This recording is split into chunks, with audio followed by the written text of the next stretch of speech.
بسم اللہ الرحمن الرحیم۔ عزیز طلباء، السلام علیکم ورحمۃ اللہ۔ امید کرتا ہوں کہ آپ بخیر و عافیت ہوں گے۔ آپ کو یاد ہوگا کہ اپنے گزشتہ لیکچر میں ہم نے اردو کی درسی کتاب کے سبق محنت پسند خرد مند کے مطالعے کا آغاز کیا تھا۔ اس سبق میں ہم نے محنت پسند خرد مند کے حوالے سے کچھ ضروری باتیں اور سبق کے مصنف کے حوالے سے تعارف حاصل کیا تھا۔ میں دہرا دوں کہ اس سبق کے مصنف محمد حسین آزاد اردو کے نامور اور صاحب طرز نثر نگار ہیں۔ آپ بہت بنی سنوری اور خوبصورت رنگین نثر لکھنے کے عادی ہیں، اور آپ کے بارے میں کہا جاتا ہے کہ آپ نثر میں شاعری کرتے ہیں۔ اسی طرح آپ کو بتایا گیا تھا کہ محنت پسند خرد مند ایک تمثیل ہے، یعنی ایسا قصہ جس میں بے جان کرداروں کو، بے جان چیزوں کو اور صفات کو باقاعدہ مجسم بنا کر چلتے پھرتے اور بولتے ہوئے دکھایا جاتا ہے۔ مثال کے طور پر اس سبق میں محنت، طمع، لالچ، حسد، غربت، افلاس، تدبیر اور مشورہ نام کے کردار ہمیں نظر آتے ہیں۔ آج ہم اس تمثیل محنت پسند خرد مند کے ابتدائی پیراگراف کی قرأت کرتے ہیں اور پھر اس کی تفہیم کرتے ہیں۔ یہ صفحہ نمبر ہے 21۔ آپ اپنی کتاب کے صفحہ نمبر 21 پر آئیں، جہاں محنت پسند خرد مند کا ابتدائی پیرا آج ہم پڑھ رہے ہیں۔ اس سے قبل میں آپ کو اس پیراگراف میں آنے والے کچھ مشکل الفاظ کے معانی سے آگاہ کر دوں۔ آپ کاغذ قلم سنبھالیں اور مشکل الفاظ کے معنی وہ اپنے پاس لکھیں۔ خرد مند کہتے ہیں عقل مند کو۔ محنت پسند خرد مند ایسا دانا شخص جو سخت محنت کا عادی ہو۔ گلشن حال یعنی مراد ہے زمانہ حال، حال کا باغ یعنی موجودہ زمانہ، ماضی گزرا ہوا زمانہ، استقبال مستقبل یعنی آنے والا دور، دوربین لگانے والے یعنی دور کی نظر رکھنے والے لوگ، دور اندیش لوگ، عقل مند لوگ، روایت کرنا، بیان کرنا، پیراہن لباس، زمانے کے پیراہن پر گناہ کا داغ نہ لگا تھا یعنی انسان ابھی معصوم تھا۔ مسرت عام ہر دم خوش باشی اور ہر وقت کی خوشحالی، بے فکری مدام ہمیشہ کی بے فکری، عالم حالت کیفیت، ملک فراغ ایسا ملک جہاں فارغ البالی ہو، خوشحالی کا دور دورہ ہو۔ خسرو قدیم زمانے کا مشہور بادشاہ، خسرو نام سے آپ واقف ہوں گے، بادشاہ کے لیے بھی لفظ استعمال ہوتا ہے خسرو۔ خسرو آرام وہ بادشاہ جس کا نام آرام تھا۔ اس سبق کا ایک کردار ہے۔ آپ کو معلوم ہونا چاہیے کہ تمثیلی قصوں میں کرداروں کے نام عام طور پر ان کی صفات کے حامل ہوتے ہیں، یعنی جیسا نام ویسا کام۔ خسرو آرام یعنی آرام طلب بادشاہ، عیش پسند بادشاہ، خود بھی آرام سے رہنے والا، عوام کو بھی آرام میں رکھنے والا۔ فرشتہ مقام فرشتوں جیسا معصوم اور بلند رتبے والا۔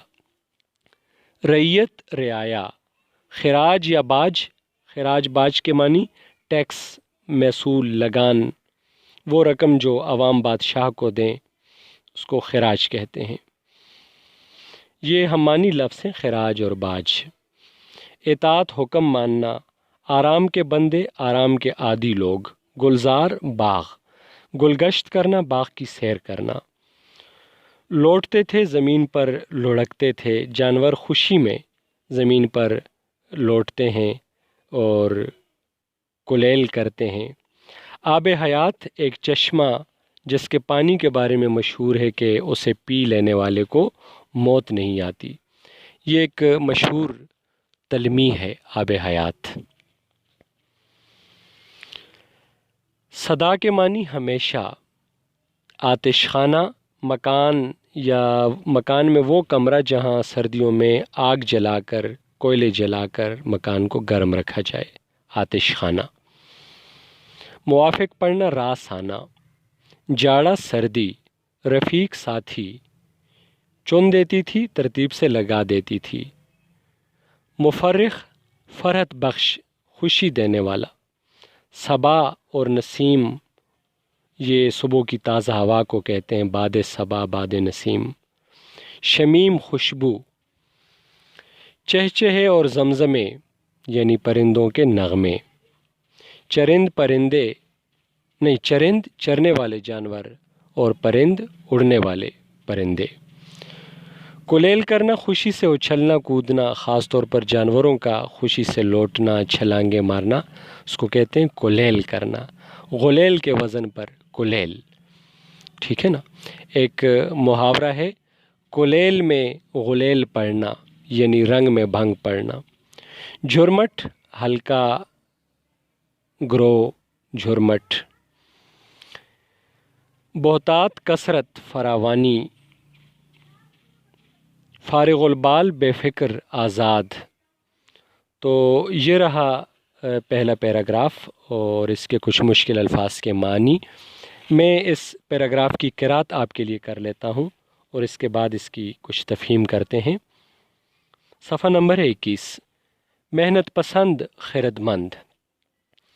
سیر کرنے والے گلشن حال کے اور دوربین لگانے والے ماضی و استقبال کے روایت کرتے ہیں کہ جب زمانہ کے پیراہن پر گناہ کا داغ نہ لگا تھا اور دنیا کا دامن بدی کے غبار سے پاک تھا تو تمام اولاد آدم مسرت عام اور بے فکری مدام کے عالم میں بسر کرتے تھے۔ ملک فراخ تھا اور خسرو آرام رحم دل فرشتہ مقام گویا ان کا بادشاہ تھا۔ وہ نہ رعیت سے خدمت چاہتا تھا نہ کسی سے خراج باج مانگتا تھا۔ اس کی اطاعت و فرما برداری اس میں ادا ہو جاتی تھی کہ آرام کے بندے قدرتی گلزاروں میں گلگشت کرتے تھے، ہری ہری سبزے کی کیاریوں میں لوٹتے تھے، آب حیات کے دریاؤں میں نہاتے تھے، ہمیشہ وقت صبح کا اور سدا موسم بہار کا رہتا تھا۔ نہ گرمی میں تہ خانے سجانے پڑتے، نہ سردی میں آتش خانے روشن کرنے پڑتے۔ عزیز طلبہ، میں دہرا دوں کہ محمد حسین آزاد اس پیراگراف میں ابتدائے آفرینش کا اور دنیا کے آغاز کا وہ منظر بیان کرتے ہیں جب لوگ ہر لحاظ سے خوش اور مطمئن تھے، قدرت کی نعمتیں بہتات اور فراوانی کے ساتھ تھیں اور لوگ بہت خوشی سے زندگی گزارتے تھے، بے فکری کا زمانہ تھا۔ قدرتی سامان اور اپنے جسموں کی قوتیں ایسی موافق پڑی تھیں کہ جاڑے کی سختی ہو یا ہوا کی گرمی معلوم ہی نہ ہوتی تھی۔ ٹھنڈے اور میٹھے پانی نہروں میں بہتے تھے، چشمے پر لوگ جھکتے اور منہ لگا کر پانی پیتے تھے۔ آپ محسوس کریں کہ محمد حسین آزاد الفاظ کے ساتھ کس طرح تصویریں تخلیق کر رہے ہیں۔ چشمے پر لوگ جھکتے اور منہ لگا کر پانی پیتے تھے، وہ شربت سے سوا یعنی شربت سے زیادہ مزہ اور دودھ سے زیادہ قوت دیتے تھے۔ جسمانی طاقت قوت ہاضمہ کے ساتھ رفیق تھی، یعنی ہاضمے درست تھے، اور حکماء کا کہنا ہے کہ انسان کا ہاضمہ، انسان کا معدہ درست ہو تو اس کا جسم کا سارا نظام درست رہتا ہے۔ بھوک نے ان کی اپنی ہی زبان میں ذائقہ پیدا کیا تھا۔ جی ہاں، کہا جاتا ہے کہ ذائقہ بھوک میں ہوا کرتا ہے، کھانوں میں نہیں ہوتا، بھوک میں ذائقہ ہوتا ہے۔ جتنا آدمی بھوکا ہوتا ہے یا جس کو جتنی بھوک لگتی ہے اس کو کھانے میں اتنا لطف آتا ہے۔ بھوک نے ان کی اپنی زبان میں ذائقہ پیدا کیا تھا کہ سیدھے سادے کھانے اور جنگلوں کی پیداواریں رنگا رنگ نعمتوں کے مزے دیتے تھے۔ آب و ہوا قدرتی غذائیں تیار کر کے زمین کے دسترخوان پر چن دیتی تھیں۔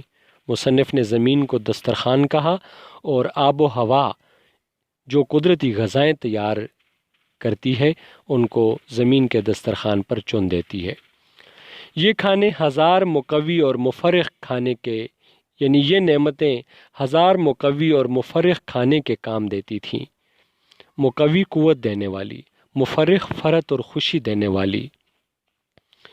خوبصورت خوبصورت چرند پرند آس پاس کلیل کرتے پھرتے تھے، جا بجا درختوں کے جھرمٹ تھے، انہی کے سائے میں سب چین سے زندگی بسر کرتے تھے۔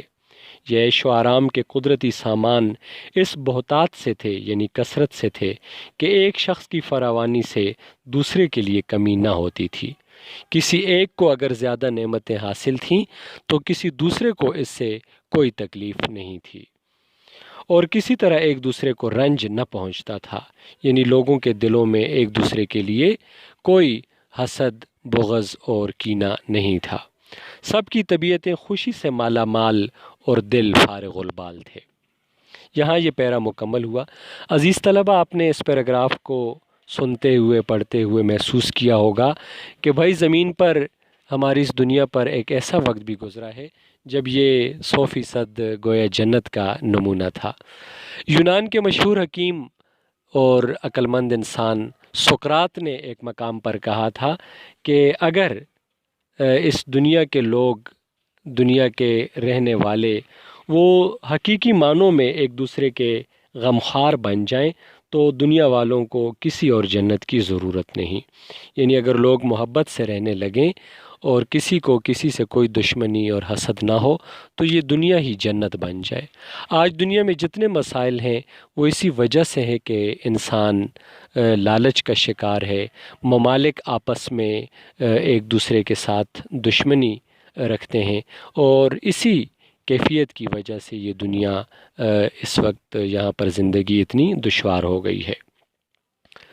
تو مصنف نے اس بے فکری کا، اس فراغت کا، اس فرصت کا نقشہ کھینچا ہے جو دنیا کے آغاز میں لوگوں کو میسر تھا۔ اس کے نتیجے میں ظاہر خوشحالی تھی، امن و امان تھا، اور یہ ملک، یہ دنیا گویا یہ ملک فراخ تھی، اور اس کا بادشاہ خسرو آرام تھا جو بڑا مہربان، ہمدرد اور لوگوں پر بہت زیادہ لوگوں کے لیے آسانیاں پیدا کرنے والا تھا۔ اس نے لوگوں کو مسرتوں سے معمور رکھا تھا۔ بھائی اس پیراگراف میں جو نقشہ کھینچا گیا ہے اس کا لب لباب یہی ہے کہ اگر انسان خوش مزاجی کے ساتھ اور خوش اخلاقی کے ساتھ، اخلاص کے ساتھ ایک دوسرے سے پیش آئے تو یہ دنیا جنت کا نمونہ بن جاتی ہے، یہ دنیا گلزار ارم بن جاتی ہے۔ تو یہاں پر یہ پیراگراف مکمل ہوا۔ یہاں سے جو اگلا پیراگراف شروع ہوگا وہاں اچانک کیفیت بدلے گی، اور یہ جو خوشی اور سکھ چین کا عالم ہے اس میں یکا یک تبدیلی پیدا ہوگی۔ تو اگلا پیراگراف ہم اپنے اگلے لیکچر میں پڑھیں گے۔ آج کے پیراگراف کو آپ بغور پڑھیں اور اس کی تیاری کریں، اور اگلے لیکچر میں ہم مزید انشاءاللہ سبق کا مطالعہ، اس کی تفہیم آگے بڑھائیں گے۔ یہاں بسم اللہ الرحمن الرحیم، فی امان اللہ، عزیز طلبہ السلام علیکم ورحمۃ اللہ۔